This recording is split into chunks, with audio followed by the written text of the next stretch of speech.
Is this Obama's Waterloo?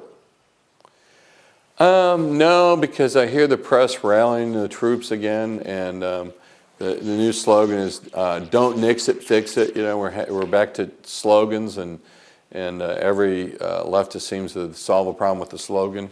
No, we need to get rid of it because it's a failed program. We need to cut our loss.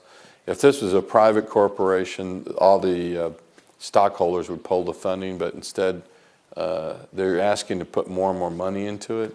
It's putting good money after bad money.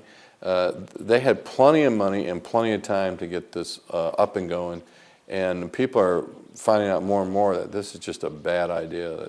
That we need to get rid of it and start afresh and start more free market enterprise. By the way, the Republicans had offered alternative plans multiple times, and the press won't cover it, and they need to cover that. Those alternative plans would be more efficiency, protect people's health care, and preserve their health care. And right now, we're losing our insurance, and we're losing the ability to control our own health care.